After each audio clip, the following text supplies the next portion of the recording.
Good morning, my friends, my fellow modelers, my fellow Star Trek fans, my fellow historians, and my fellow lovers of everything interesting. I'd like to welcome you back to another video, and this one is going to be pretty amusing. At least I think it's pretty amusing. Those of you that follow my channel, you know I have a certain love of ships, whether they're military, ancient, modern, ocean liners, just every kind of ship I really like, and I have an interest in many of them. Well, what I want to show you guys today is something pretty amusing. Every once in a while I'll check eBay or Amazon and I'll look for, well, especially eBay with the auction sites. You know, I'll check to see if there's a model coming up and I'm like, oh, you know, ending soon as if it's a good price, you know, if I don't know about it, I'll look it up and I'll make a project out of it. Well, what I did, I ended up getting a ship, and I should have known better. The picture made it look gigantic, and there really wasn't any pictures. There was only one picture of the main photo on the front of the box, and it was in 1/700 scale. Now I'm thinking, okay, it's small, but I didn't realize how small. When you think of the U.S.S. United States or the RMS Titanic in 1/700 scale, you're still looking at what, over a foot anyway. Anyway, when I got it in the mail, I was waiting for a package and it had said delivered. I'm like, wait a minute, I really didn't know. I thought they delivered it to the wrong house. But without further ado, I don't want to keep rambling on. I'm going to show you guys my tiny little model that I just purchased. And I got the 1/700 scale, the U.S.S. Fletcher. This is DD-445. And this is a destroyer. And if I'm not mistaken, I think there is a Fletcher class of destroyer, but I'm not sure. I'll probably do a history on her. I'll do some research, as I like to do with the models of the ships that I'm not familiar with. But yeah, I just look at my hand and look at the box, and the picture that they put on a listing, they had this section and it looked absolutely huge. And when I got it, she was this tiny little peanut of a ship of a model.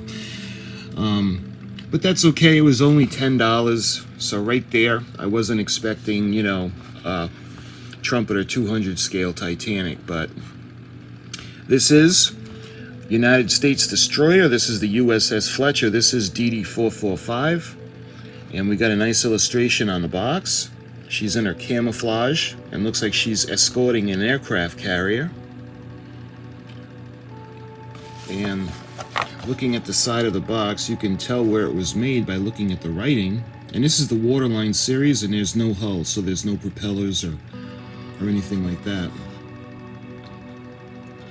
This would be the type of model that would be fun to make like a little diorama out of. Because I had wanted to try doing my skills with water, because I haven't done that yet. And let me see if I can read that. I think that's 1996. And this is actually a Tamiya model kit. And I didn't know they actually made model kits. But this is from Tamiya. And the end of the box, let's see, there's a model number. This is item 31902, and then 700. U.S. Navy destroyer, and it should be the same on both ends of the box, I would think. Yep. Looking at the other side of the box, you can see other model kits that Tamiya makes. The Enterprise. Well, it goes without saying that I would love that one. And what's this one? The U.S.S. Hornet. I might be getting a U.S.S. Hornet from Trumpeter 1/200 scale, but we'll see how that works out. Alright, let's look at the back of the box now. You can see beautiful illustration for the painting guide.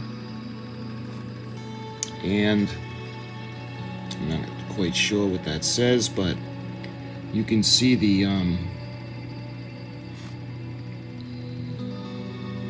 yeah, I'm trying to find the English translations, and I'm not seeing it. I think it's just in Chinese. But we have a nice depiction of the camouflage.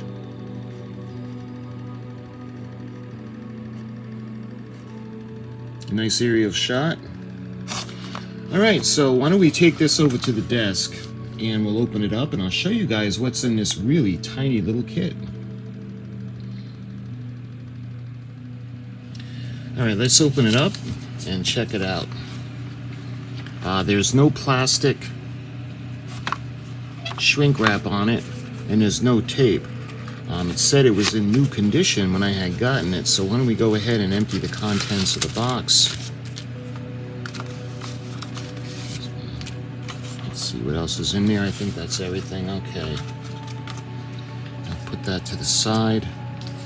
Alright, first, this is probably like the warnings and safety precautions and such. Read carefully and fully understand the instructions. Care should be taken with tools for modeling such as knives. Broken sprues can have sharp or pointed edges. That type of safety precautions. Alright, what else we got? Looks like we have the instruction sheet. The decals are in the bag, okay.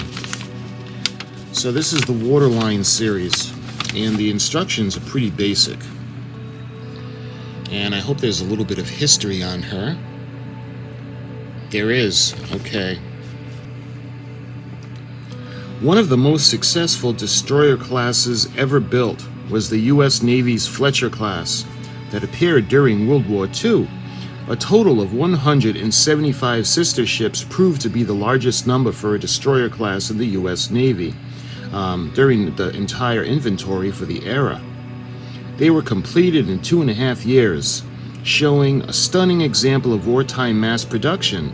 Development of the Fletcher-class vessels began in mid-October 1939, when the U.S. General Board stated the initial characteristics required for their new destroyer.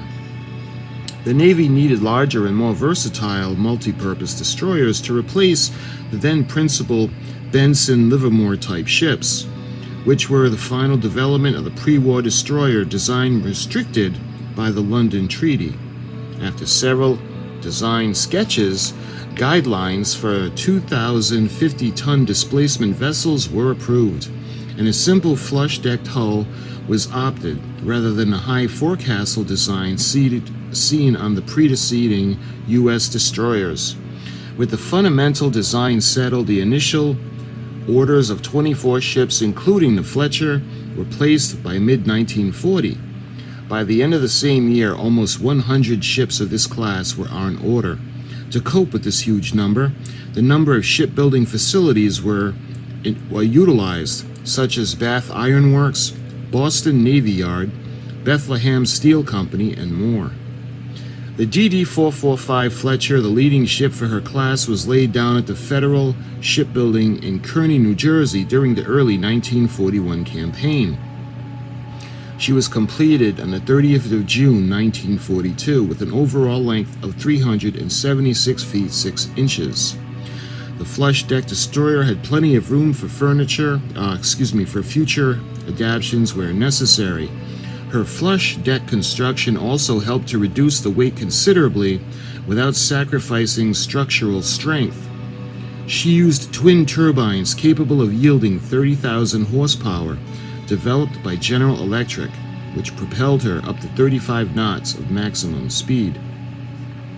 After experiencing intensive battles, the Fletcher and many of her sister ships survived the war.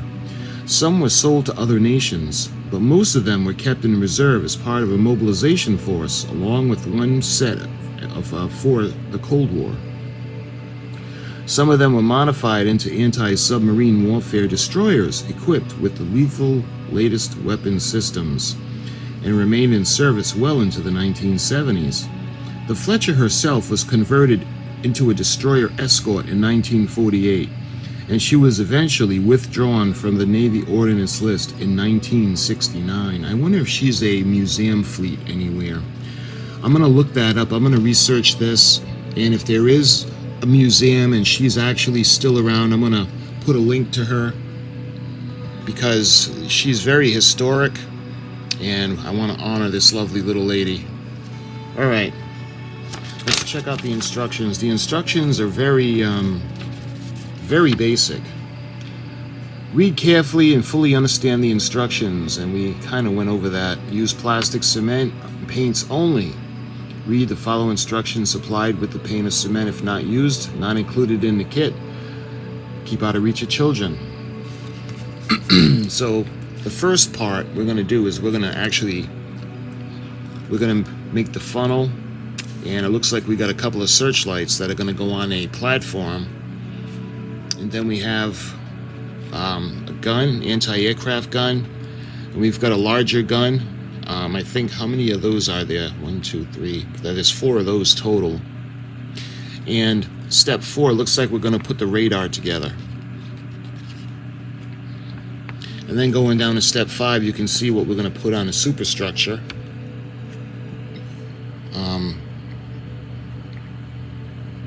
You can see the lifeboats, the platforms, the guns. I'm sorry, there are 5 of them. There's 1, 2, 3, 4, 5 of the big guns. I think, I'm not sure if these might be davits for the lifeboats.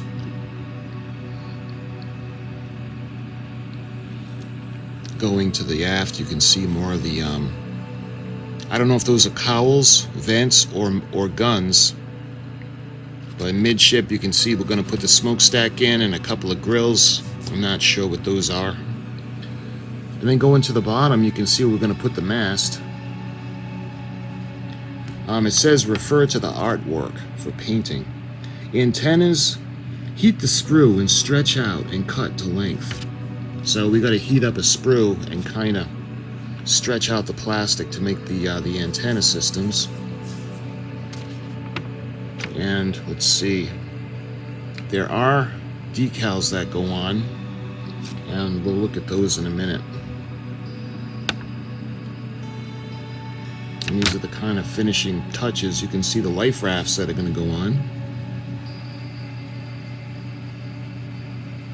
So it's very basic. We'll see how we can get her to really detail up. It might be a fun little project. Like I said, I've never done something where I've made like a diorama. I've seen some amazing modelers on YouTube that really do a great job making the surface of the water and everything, and I really want to try honing my skills on doing that. Okay, so that's the instruction sheet. We can take a look. We can actually look into the bag itself. All right, and this is still sealed, so we're going to go ahead and we're going to open it up. From 1996. Oh, it actually has a, there's a staple on here, so let me just see if I can just pull a staple out.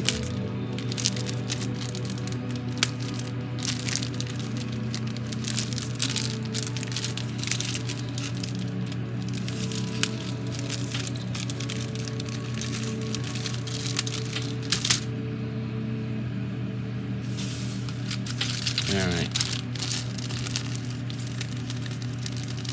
And I'll just pull everything out. So, all in all, it looks like we have 3 trees, and we have an instruction sheet. So, excuse me, a decal sheet. So let's take a look at that. And again, this is pretty tiny. Let me see if I can... Excuse the magnifying glass is messy because of all the sanding, and the fan just kind of blows it onto the magnifying glass. All right, let's see if we can actually take a look at these.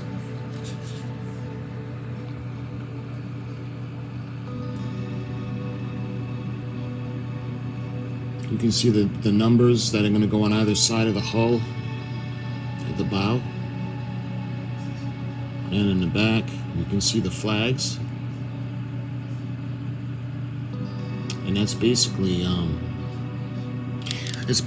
everything. So this is in pretty good condition considering, well, 1996 isn't that terribly old. Let's see. Alright, looking at the first tree. You can see, I think these are the platforms. I'm thinking a couple of anti-aircraft guns are going to go there. And I'm not sure if that's part of the smokestack right there. We got another platform. I wonder if these are going to go where the radar tower are part of the superstructure. Let's see. Yeah, there are large sections, platforms on the superstructure. I mean, obviously not like a battleship would have. The next tree has a little bit more parts on it, and we actually have the top of the hull and the decks. And there's a little bit of detail. Let's see if you guys can see that. You can see there's for the anchor chains, and I think these are the boat davits. We got the guns, and we have more guns on that side. Again, part of the superstructure. And lastly, we get the bottom of the ship, because this is actually gonna go, it's a waterline, so there's no stand, there's no base, there's no propellers or anything, because we're not going to be seeing anything that would be beneath the line, the water line. But this one has, you can see we got the little tiny little lifeboats. Where are the rafts? Look at the rafts. You know, this is actually pretty well detailed for being so tiny. You can almost see the little seats in the rafts, and you can see the ridges on the side. And I think that's the smokestack half, so you can see the guns. There are 5 of them. So yeah, this little kit, you know, if you have a place, if you're a historian like I am, and like I said, I didn't know how tiny the model would be, but I'm certainly not going to disrespect the lady. I want to do some research, and I want to do a history of video for her. So you guys that like those videos that I make, you can watch for that. Well, my friends, this was the U.S.S. Fletcher DD-445. This was a Fletcher class destroyer, and from what I remember about the destroyers, they were quick, and they were a lot faster, and they were able to maneuver quickly, and they were helping to support the aircraft carriers. Well, my friends, thank you very much for watching, and until my next little kit review, I'll talk to you soon.